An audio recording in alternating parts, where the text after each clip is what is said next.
सुप्रभात मेरे प्यारे विद्यार्थियों, हिंदी लेक्चर में आप सबका स्वागत है। आज हम देखेंगे पाठ्य पुस्तक में 7वां पाठ नदी कंधे पर। वह एक कविता है। पहले कवि परिचय देखेंगे। कवि है, इस कविता के कवि हैं प्रभुदयाल श्रीवास्तव जी। उनके बारे में थोड़ी सी जानकारी देखेंगे। उनका जन्म 4 अगस्त 1944 धर्मपुरा, दमोह, मध्य प्रदेश के धर्मपुरा में हुआ। उनकी रचनाएं बुंदेली लघु कथाएं, लोकगीत, दैनिक भास्कर, नवभारत में बाल गीत आदि।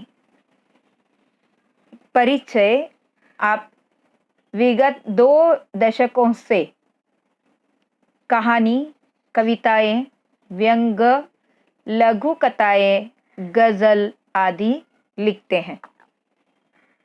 तो प्रस्तुत कविता में कवि ने क्या कहा है? काल्पनिक प्रतीकों के द्वारा नदी के प्रति बाल मनोभावों को व्यक्त किया है। एक कविता है कल्पना पर आधारित। कल्पना का अर्थ क्या है? इमेजिनेशन। इमेजिनेशन पर आधारित है। कवि कल्पना करते हैं कि यदि हम नदी को कंधे पर उठाकर अपने घर ले आते तो क्या होगा, कैसा आनंद मिलेगा, सबको कैसा आनंद होता है, इसके बारे में एक सुंदर कविता इसमें दिया गया है। आज हम देखेंगे नदी कंधे पर कविता। ये देखिए, एक सुंदर तस्वीर है, इधर सुंदर पिक्चर है। उसमें एक लड़का नदी को अपने कंधे पर लेके आ रहा है। अगर ये एक जस्ट एक इमेजिनेशन, अगर हमारे बस में होता नदी उठाकर घर ले आते, अपने घर के ठीक सामने उसको हम हर रोज बहाते, कूद कूद कर, उछल उछल कर हम मित्रों के साथ नहाते। यदि हमारे बस की बात है तो हम क्या करते? नदी हमारा वश चलता तो हम नदी को उठाकर घर ही ले आते और रोज अपने घर के सामने उसे बहाते।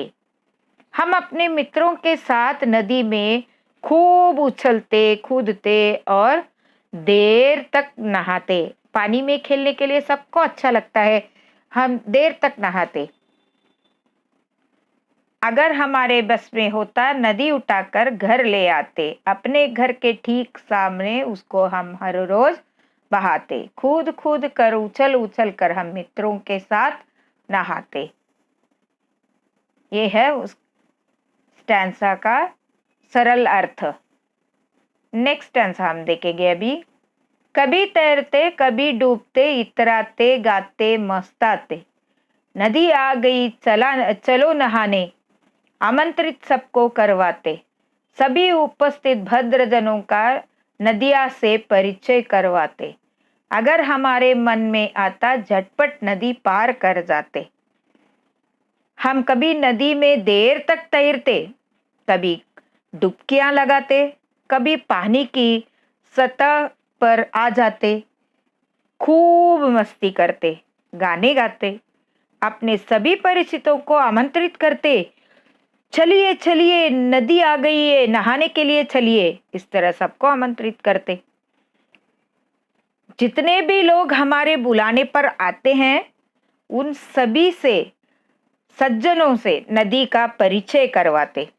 हाँ, भद्रजनों का नदिया से परिचय करवाते।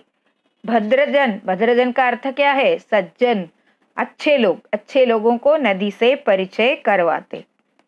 जब कभी हमारे मन में नदी को पार करने का विचार आता तो हम तुरंत नदी पार कर लेते, इस पार से उस पार तुरंत पार कर जाते। उधर जाकर क्या करते हैं देखेंगे अभी। खड़े खड़े उस पार नदी के मम्मी मम्मी हम चिल्लाते। उस पार जाने के बाद क्या करते हैं? मम्मी मम्मी चिल्लाते। शाम ढले फिर नदी उठाकर अपने कंधे पर रखवाते, लाए जहां से हम उसको जाकर उसे वहीं रख आते। तब हम नदी के दूसरी ओर खड़े होकर जोर जोर से माँ को आवाज लगाते, खूब चिल्लाते। जब शाम रात में बदलने लगती, सनसेट सूरज डूबने लगता है, तभी हम मित्रों की सहायता से शाम ढले का अर्थ क्या है? शाम बदलकर रात में, शाम रात में बदलता है, सूरज डूबता है, उस समय को क्या करते? शाम ढलना। शाम रात में बदलने लगती है, तब हम मित्रों की सहायता से नदी को अपने कंधे पर रखवाते और वहीं ले जाकर उसे रख आते जहां से लाए थे। जहां से लेकर आए उसी जगह पर वो नदी को रखवाते। इस तरह एक काल्पनिक कविता है, सुंदर कल्पना है। कवि की कल्पना उन्होंने एक लड़के के द्वारा एक्सप्रेस किया है। लड़के के कंधे पर नदी उठाकर वो ले आता है करके एक्सप्रेस किया है। बहुत अच्छा कविता है। तो हम लोग इसका अभी क्वेश्चन आंसर देखेंगे। ये प्रश्न क्रमांक 2 है। प्रश्न क्रमांक 1 क्या है? काव्य पूर्ति कीजिए। वह आप लोग पाठ्य पुस्तक में से देखकर काव्य की पूर्ति कर सकते हैं। वो पंक्तियां पूर्ण करना है आपको, पूर्ति कर सकते हैं, वो इजी है। अगर हमारे से लेकर रोज बहाते, उसका उत्तर एक बार मैं बताती हूँ। अगर हमारे बस में होता, नदी उठाकर घर ले आते, अपने घर के ठीक सामने उसको हम हर रोज बहाते, उधर तक लिखना है। सेकंड क्या है? खड़े खड़े से लेकर रखवाते तक लिखना है। खड़े खड़े उस पार नदी के, मम्मी मम्मी हम चिल्लाते, शाम ढले फिर नदी उठाकर अपने कंधे पर रखवाते।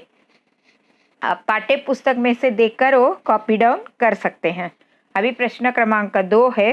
निम्नलिखित प्रश्नों के उत्तर एक एक वाक्य में लिखो। ये आपके वर्कबुक में आपको कंप्लीट करना है। पहला प्रश्न, कवि की क्या कल्पना है? कवि की कल्पना है कि यदि हमारे वश में होता तो नदी को उठाकर हम अपने घर ले आते। फर्स्ट क्वेश्चन का आंसर क्या है? कवि की क्या कल्पना है? कवि की कल्पना यह है कि यदि हमारे वश में होता तो नदी को उठाकर हम अपने घर ले आते। प्रश्न क्रमांक 2, कवि नदी को कहाँ बहाते? उत्तर है, कवि नदी को अपने घर के सामने बहाते। और प्रश्न क्रमांक 3, नदी के पार खड़े होकर कवि क्या करते? उत्तर है, नदी के पार खड़े होकर कवि मम्मी मम्मी चिल्लाते। प्रश्न क्रमांक 4, शाम ढलने पर कवि क्या करते? शाम ढलने पर कवि नदी को अपने कंधे पर रखवाते, जहां से उसे उठाकर लाए थे वहीं ले जाकर रख आते। ये हो गए एक वाक्य में उत्तर लिखो। प्रश्न क्रमांक 2 के सब उत्तर दिए गए हैं। आपको वर्कबुक में कॉपी डाउन करना है, वर्कबुक कंप्लीट करना है आपको। और प्रश्न 3, कोष्टक में से उचित समानार्थी शब्द चुनकर लिखो। कोष्टक में क्या क्या शब्द दिए गए हैं? कौन कौन से शब्द है उधर? देखिए एक बार, सज्जन, सरिता, प्रतिदिन, दोस्त, संध्या, गृह। इसका समानार्थी शब्द हमको पोएम से ढूंढकर लिखना है। नदी, सरिता, घर, गृह, मित्र, दोस्त, शाम, संध्या, रोज, प्रतिदिन, भद्र, सज्जन। ये भी अपने वर्कबुक में है। इसका भी आंसर आप लोग वर्कबुक में कॉपी डाउन करके रखेंगे। और अपना अगला क्वेश्चन है आकारिक मूल्यांकन में प्रश्न क्रमांक 2। वो क्या है? उपक्रम, कृति या परियोजना। उसमें प्रश्न देखिए क्या दिया गया है? नदी की आत्मकथा लिखो। आत्मकथा, नदी खुद ही बोलती है, नदी की आत्मकथा। और इसे इंग्लिश में कहते हैं ऑटोबायोग्राफी, नदी की आत्मकथा। हम अभी देखेंगे। मैं एक नदी हूँ। मेरा बचपन पर्वत की हरी भरी घाटियों में बीता। दुनिया देखने का शौक मुझे मैदानों में खींच ले आया। यहाँ आकर मेरी गति धीमी हो गई। धीरे धीरे मेरे किनारों पर गांव और नगर बसने लगे। लोग मेरा जल पीने, खाना बनाने, नहाने धोने और खेतों की सिंचाई के काम में लाने लगे। समय के साथ साथ गांव और नगरों में अनेक परिवर्तन हुए। परिवर्तन का अर्थ है बदलाव, चेंज। बहुत सारे बदलाव आए, चेंज हुए। मेरे ऊपर कई जगह पुल बनाए गए। पुल यानी ब्रिज, ब्रिज बनाए गए। बांध बांध कर नहरें निकाली गईं। परंतु जब कभी बहुत अधिक वर्षा होती है तब मुझ में बाढ़ आ जाती है। मेरे किनारे बसे हुए गांव और नगर, खेतों में खड़ी फसलें और पशु सब बाढ़ में बह जाते हैं। एग्जाम्पल, आपने थोड़े दिन के पहले पूर आया था कोल्हापुर में, सब आप लोगों ने टीवी में देखा रहेगा। तो पानी ज़्यादा आने से भी कुछ भी चीज़ ज़्यादा होगा तो वो हानिकारक होता है। तो इस तरह पशु सब बाढ़ में बह जाते हैं। मुझे तब बहुत दुख होता है, परंतु प्रकृति के आगे मैं विवश हूँ। मैं भी तो क्या कर सकती हूँ? प्रकृति, नेचर के सामने कोई कुछ नहीं कर सकता है। मेरी जलधारा सदैव बहती रहती है। प्रत्येक जीव जंतु को सुखी बनाती हुई अंत में मैं सागर में विलीन हो जाती हूँ। आप लोगों ने पढ़ा ही होगा बूंदे कविता 5th में। क्या है 5th में? क्या पढ़ा है? सागर में मिल जाती बूंदे। लास्ट में दिया हुआ हो, सागर में रिमझिम गाती बूंदे। इस तरह एक सुंदर कविता है 5th में, आप देखिए उसमें लिखा हुआ सागर में मिल जाती बूंदे। इसी तरह ये बूंदे आखिर में कहाँ मिल जाती हैं? सागर में विलीन हो जाती हैं। अंत में सागर में विलीन हो जाती हूँ। इस तरह किसने कहा?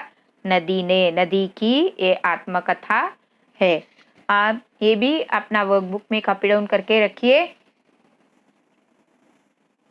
अगले लेक्चर में हम मिलेंगे, तब तक लिखते रहिए। सब क्वेश्चन आंसर अभी दिया हुआ सब क्वेश्चन आंसर्स आप लोग अपने नोटबुक में 1 टाइम लिखकर मेरे मेल आईडी पर होमवर्क के रूप में सेंड करो। मेरा मेल आईडी है aruna70potekar@gmail.com। बाय।